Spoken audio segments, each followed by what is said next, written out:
Hey guys, what's up? So today in this video we are going to be looking at the game played between Garry Kasparov and Veselin Topalov. So this game was played back in 1999 in Vizianzi in the Netherlands. So let's get started with the game. So now we have e4 by Garry Kasparov and d6 by Veselin Topalov. So this is the Pirk defense against the king pawn opening. So we have d4 and knight to f6. So knight to f6 basically attacks the pawn on e4, and knight to c3 basically protects the pawn on e4. So far pretty logical moves coming up. So let's see what happens in the further course of the game. So now we have g6, and g6 move basically idea is to fianchetto the bishop on g7 in order to extend the range of the bishop over the board. So now we have bishop to e3, a development move, a good move because it also provides additional support to this d4 pawn, which is a central pawn. So that is something that white manages to do.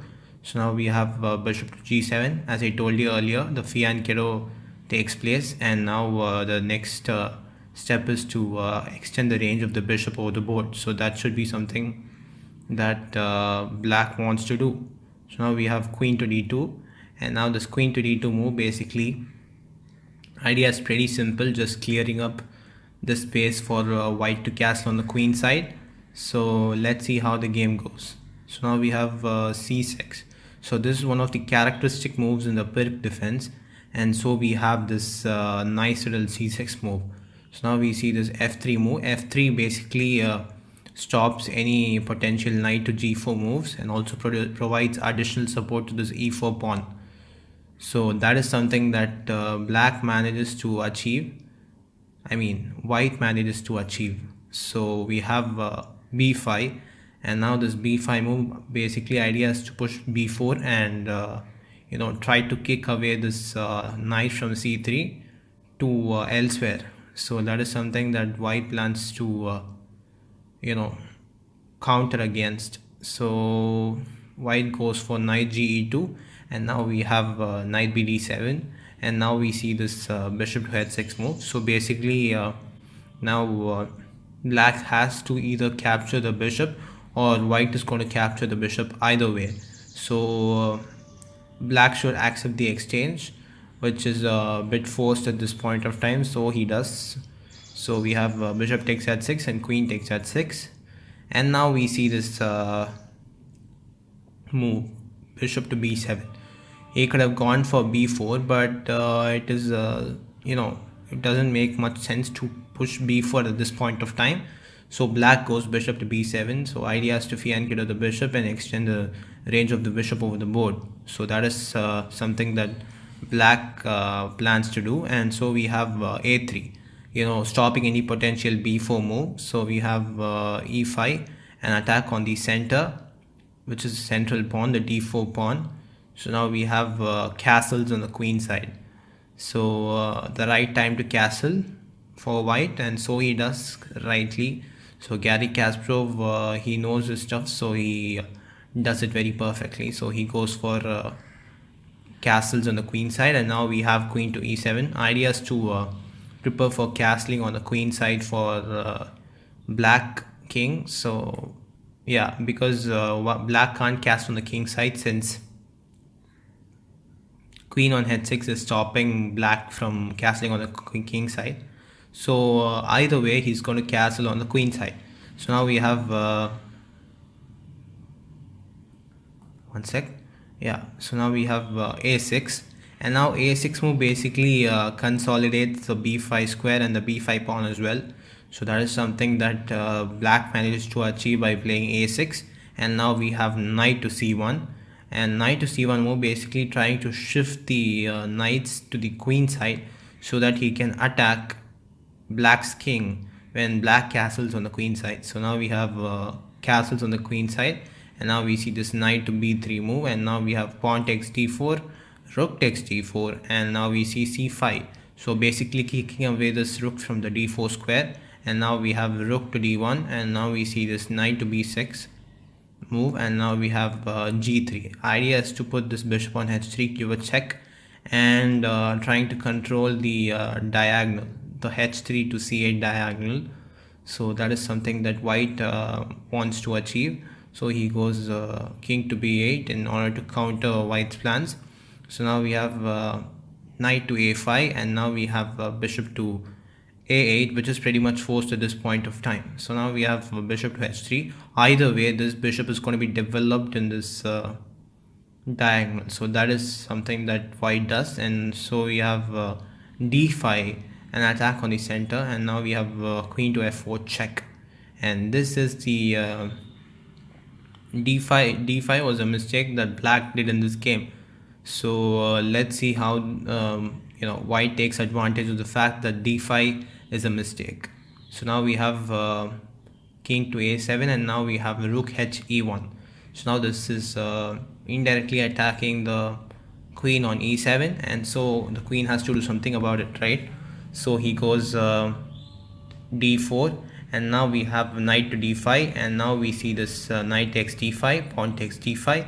So now it's an attack on the queen, so queen has to do something about it, right? So he goes queen to d6, and now we have rook takes d4. So this is a rook sacrifice. So let's see how black counters this. Actually, at this point of time, it is recommended that black has to not accept the rook sacrifice and instead play something else like rook h e8. But at this point of time, actually black accepts the rook sacrifice, which is something that is a second mistake that black does. So let's see how Garry Kasparov takes advantage of the fact that this is a blunder by black. So we have rook to e7. So now black understands that at this point of time and thinks that this rook takes d4 was a splendid sacrifice and it should not be taken, but it's too late because it's already taken. So well, we have rook e7, and now we see this king to b6 move, and now we have queen takes d4 check, and now black is pretty much forced, black king is pretty much forced to capture this a5 knight, and now so he does. So we have king takes a5, and now we have b4 check, and now king to a4, and now we have queen to c3. And idea is to pretty much put this queen on b3 and checkmate the black king. So that is something that white aims to do. So in order to counter white's plans, black goes queen takes d5, and now we have rook to a7. So now this rook to a7 move trying to checkmate the black king the other way by capturing the pawn on a6, and now we have bishop to b7. And now we see this nice move, rook takes b7, which is indeed possible at this point of time because the queen on d5 is overloaded in protecting the bishop on b7 and also safeguarding the b3 square.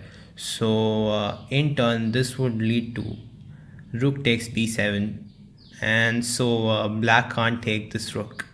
So basically it's pretty much forced. Black has to just shut his mouth and continue to help his king from not getting checkmated. But let's see how the game goes. So now we have queen to c4, trying to exchange the queens off so that he thinks that he won't have any trouble. But well, white sees this, so he goes queen takes f6, and now we have king takes a3, and now we have queen takes a6 check, and now we see this king takes b4, and now we have c3 check. So in case of queen takes c3, then it's going to be met with simple queen takes b5 check, and when king to a3, then it's going to be rook a7 check and followed by checkmate. So that is something that white will do in case of queen takes c3. So black goes king takes c3, and now we have queen a1 check, and now this is pretty much forced, so black has to go with king to d2, and now we have queen b2 check. And now this queen to b2 move basically trying to give a check and finish off black, so that he can be a goner. So that is what is so much sadistic about white's plans, because now it's just crushing for black, because black can't actually do anything about it, so he has to just wait and get checkmated, unfortunately for black. So that is something that white manages to achieve, so that is something positive about white's plans. So now we have king to d1, and now we have bishop to f1, check bishop to f1, and this is attacking the queen on c4. So now we have rook to d2,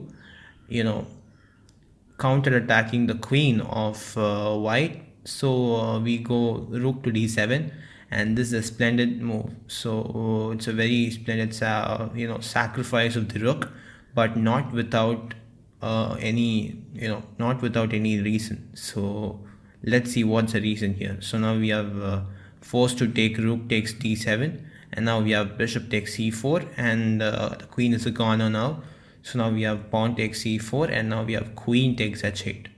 So now this queen takes h8 move basically forces black to surrender the game, surrender the result of the game, because white is clearly winning at this point of time.